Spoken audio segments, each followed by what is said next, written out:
नमस्कार साथियों, श्रद्धा एस्ट्रो ज्योतिष में आप सबका पुनः स्वागत है।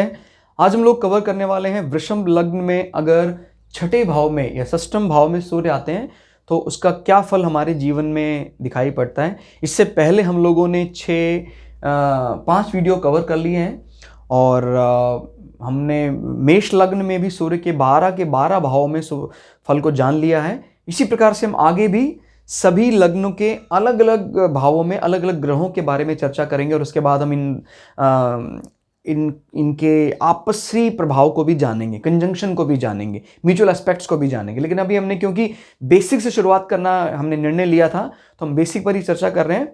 तो वृषभ लग्न का मूल स्वभाव क्या है वो सब आप लोग जानते हैं। नहीं जानते तो आप प्लीज प्रीवियस वीडियो देखने के बाद यहाँ आए ताकि आपको समस्या ना हो। और सूर्य अब यहां छठे भाव में आ गए, याद रखिएगा 1 2 3 4 5 6 ये छठा भाव है, 7वीं राशि है। क्या 7वीं राशि कौन सी है? तुला राशि। और तुला राशि में सूर्य जो है वो नीच के माने जाते हैं, जिसको बोलते हैं कि डेबिलिटेटेड हो जाते हैं।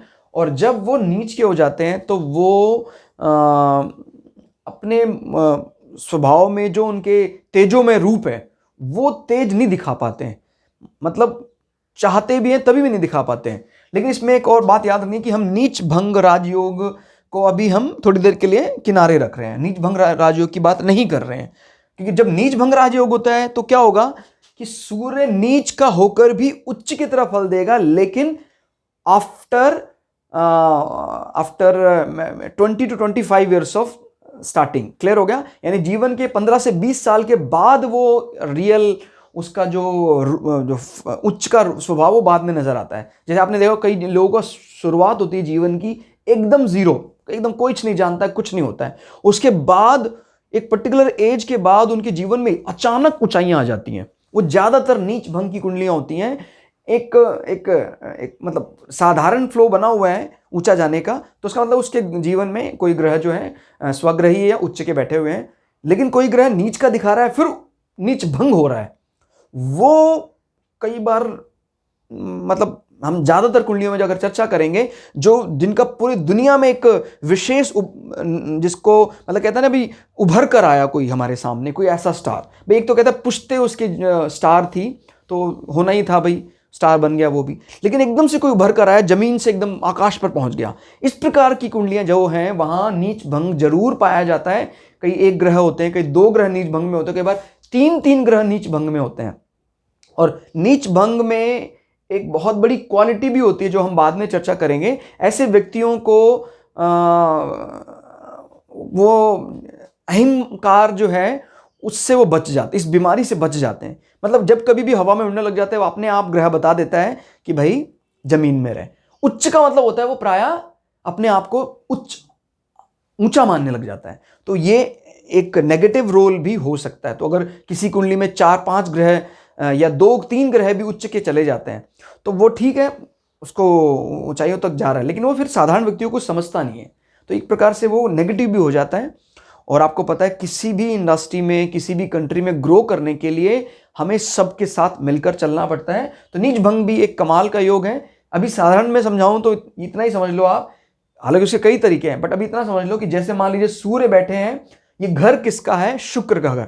मान लीजिए शुक्र कहीं स्वग्रही होकर बैठे हैं पहले घर में, ये यहां भी बैठ जाते हैं या वो केंद्र में आ जाते हैं, तो हम उसको बोलते हैं ये नीच भंग हो गया। अगर वो सूर्य जहां बैठे हैं उसका स्वामी शुक्र इस कुंडली में पहले घर में आ जाते हैं तो ये नीच भंग राजयोग का बेहतरीन उदाहरण हो जाएगा। क्योंकि शुक्र ना सिर्फ केंद्र में है, त्रिकोण में आज आ गए हैं, ये लक्ष्मी त्रिकोण में भी और लग्न में भी आ गए हैं। तो ये कमाल का नीच भंग राजयोग होगा कि सूर्य के नीच प्रभाव को एक जीवन में एक ड्यूरेशन के बाद सब कुछ उच्च का हो जाएगा, ऊंचे ऊंचे फल मिलने लग जाएंगे। लेकिन अभी हम सिर्फ बात कर रहे हैं सूर्य के नीच होने की, जो तुला राशि में होते हैं। तो ये क्या होगा आपको, सूर्य यहां नीच के हैं तो सीधा अर्थ इसका ये आप निकालें कि जब आप कभी किसी कंपटीशन का सामना करते हैं किसी, तो आपको थोड़ा भय रहता है कि यार मैं जीतूंगा कि नहीं जीतूंगा। वो ठीक है, अंततोगत्वा अगर यहाँ पर इनके मालिक स्वग्रही हैं तो नीच भंगा के कारण अंततोगत्वा आपको जीतना है उसमें। लेकिन अगर मान लीजिए इसका स्वामी बहुत बुरी तरह से ग्रसित है, सातवें घर मतलब माने सातवीं राशि का जो मालिक शुक्र कहीं वो नीच का हो जाए, तो फिर तो आप कंपटीशन में पार्टिसिपेट करेंगे, कोई एंट्रेंस एग्जाम देंगे, उसमें भी आप सफल नहीं हो पाएंगे। मेरी बात समझ में आ रही है आपको? सूर्य क्योंकि अपने प्रभाव को बदल नहीं सकते हैं, सूर्य का मेन स्वभाव तो वही रहेगा कि सूर्य जहां भी है वो अपना थोड़ा सा राजसी ठाट बाट दिखाएंगे। लेकिन क्योंकि वो कंफर्ट नहीं हो रहे हैं यहां पर, तो कई बार इस कारण से शत्रुओं से भय रहता है कि कलह तो करने, जैसे मान लीजिए ग्रह जो है वो सौम्य है तो वो डिस्टर्बेंस करने पर विचार नहीं करता है कि छोड़ो यार। दोनों बात याद रखनी है, इस घर का मालिक किस स्थिति में है, फिर इस घर में बैठा कौन है। मान लीजिए घर का मालिक चाहता है कि यार हम झगड़ा ना हो, फिर भी लेकिन कोई ऐसा व्यक्ति यहां बैठा है जो बार बार उस झगड़े को ट्रिगर करता रहता, तो यानी एक प्रकार का शत्रुओं को लेकर या ऋण को लेकर एक भय बना ही रहता है इस प्रकार की कुंडली में। क्लियर हो गया? और ये यहां से देख रहे हैं 12वें भाव में। अब एक बात ध्यान रखनी है, क्योंकि कोई भी ग्रह अपने से 7वें में नीच का होता है, इसका अर्थ यह कि वो अपने से 7वें में उच्च का होगा।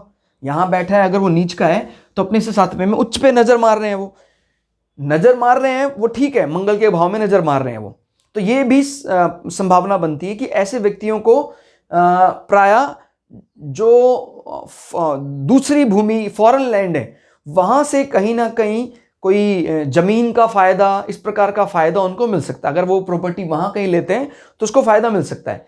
लेकिन 12वां भाव होने के कारण ये अनावश्यक खर्च भी करवा देता है। क्लियर हो गया? तो ये बात थोड़ा हमें ध्यान रखनी है कि किस प्रकार से हमने चीजों को देखना है कि भाई छठा भाव है जहां पर एक मैलेफिक प्लैनेट अच्छा माना जाता है। ठीक है, तो मैलेफिक प्लैनेट होने के साथ अर्थ ये होगा कि कोई आप पर कमेंट कर रहा है तो आप रुकने वाले नहीं, आप दबने वाले नहीं हैं।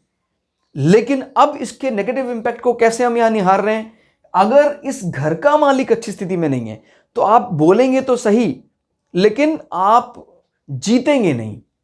क्लियर हो गया? एक तो तभी ना हम बोलते हैं ना हम जीतते हैं, ठीक है, वो अलग चीज है। हम बोलते हैं हम जीत भी जाते हैं, हम नहीं बोलते फिर भी हम जीत जाते हैं। That is the biggest victory for the 6th house. ध्यान रखना है, 6th हाउस की जो सबसे बड़ी जीत है वो यही है कि आप नहीं बोलते हैं फिर भी जीतते हैं आप हर जगह। ऐसा कैसे है? ऐसा तब होता है जब आपका ये भाव सौम्य ग्रहों से प्रभावित है, किसी क्रूर ग्रह की दृष्टि इस पे नहीं पड़ रही है, उल्टा और सौम्य ग्रह इस पे दृष्टि मार रहे हैं, तो आपके शत्रुओं को आपको नहीं बोलना है कुछ भी, स्वयं वो खत्म हो जाएंगे।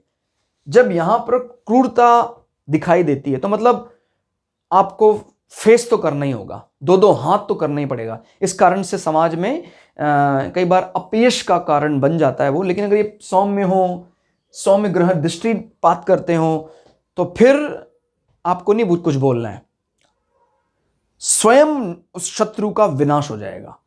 तो ये बहुत ही अच्छा सूचक होता है। किसी भी छठे भाव को आप कम में मत आंकना। प्राय किसी कुंडली को देखते हैं छठे भाव, कहता है ये इसका कोई ज्यादा महत्व नहीं है।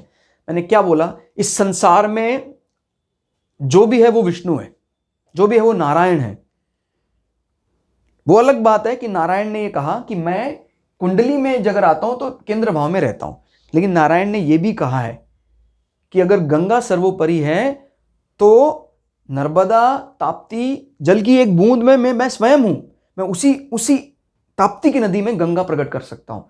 सेम यहां है, अगर 6th हाउस किसी का बहुत ज्यादा बली हो जाता है तो फिर आप आनंद लीजिए बस। फिर आपके शत्रु चाहे जितना आपसे विरोध करेंगे उतना ही वो नष्ट हो जाएंगे, उनका समूल नाश हो जाएगा। क्लियर? ये छठे हाउस की, छठे घर की विशेषता है। आप किसी रण क्षेत्र में जब जाते हैं, युद्ध के मैदान में जाते हैं, तो बिना युद्ध के ही रण आपका हो जाता है। ये छठे भाव में कमाल है। क्लियर हो गया? तो हम इसको आगे जब अष्टावर्ग जो चक्र में हम जो गिनती नंबर लिखते हैं उसमें हम आगे चर्चा करेंगे कि अगर इसके अंदर जो नंबर हैं काउंटिंग में बहुत ज़्यादा है, मान लीजिए किसी के यहाँ पर 28, 30 32, तो उसका मतलब ये है उसके शत्रुओं का स्वयं ही नाश हो जाएगा। क्लियर? और नाश तो दो प्रकार से होता है कि आपको करना पड़ता है। जैसे इंडियन फिलॉसफी में जो बड़े तपस्वी लोग हैं उनसे एक दूरी बनाकर रखी जाती है। भाई राजाओं को तो तलवार से काटकर सेनाओं को नष्ट करना पड़ता है। जैसे एक आपने सुना होगा, कपिल मुनि महान तपस्वी ऋषि थे और सगर के 60,000 पुत्रों ने पूरी संसार पे, तीनों लोकों पर विजय पाली थी। इंद्र भी उनसे भय खाते थे और उनने मतलब कपिल ने सिर्फ जल की कुछ बूंदें उन पर डाल दी और उनका नाश हो गया। 60,000 उनके शक्तिशाली पुत्रों का सगर के विनाश हो गया। यहां पर इस भाव को ऐसे ही देखना है कि अगर आपके यहां पर मेलेफिक प्लैनेट बैठे हैं और इस घर का जो मालिक है वो भी स्ट्रांग है, तो आपको देखो विवाद तो करना ही पड़ेगा, आपकी जीत भी उसमें हो जाएगी अगर इस घर की स्थिति अच्छी है।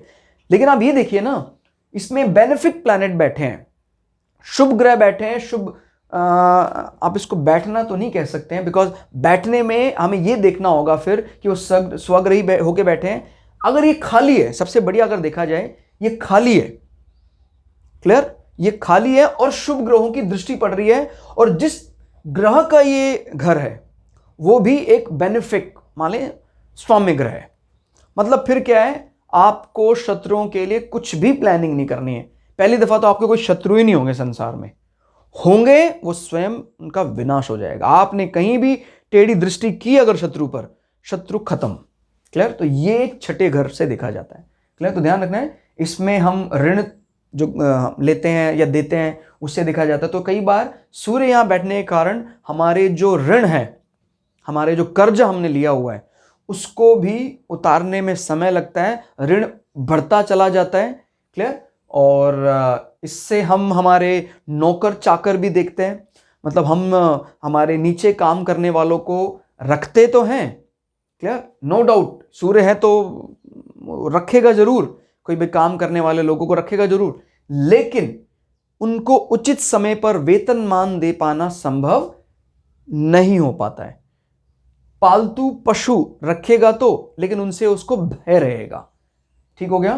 तो इसीलिए जिसको अगर रेमेडीज की बात करते हैं कि उसको मना करते हैं, भाई आप इस प्रकार के व्यक्ति अगर हैं तो या तो आप कम समय के लिए उनको रखें, माने बदलते रहें, नौकरों को बदलते रहें, और पालतू पशु रखने की अगर आपको विचार कुछ बनता है तो घर जो आपका जो मकान है उसमें ना रखें, आप कहीं बाहर रखें, नहीं तो उससे आपको नुकसान उठाना पड़ सकता है। क्लियर हो गया? तो इस प्रकार से हम वृषभ लग्न के छठे भाव में सूर्य के फल को देखते हैं। तो दोस्तों ये तो था वृषभ लग्न के छठे भाव में सूर्य का फल।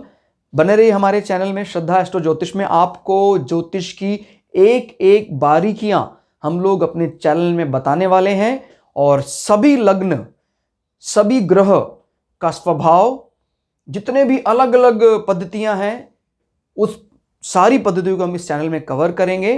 तो आज के लिए इतना ही, मिलते हैं अगले वीडियो में। तब तक के लिए जय हिंद, जय भारत। ज्योतिष ज्ञान भारत के साथ साथ पूरी दुनिया में अमर हो, यही कामना है। जय भृगु पराशर, जय शुक्राचार्य।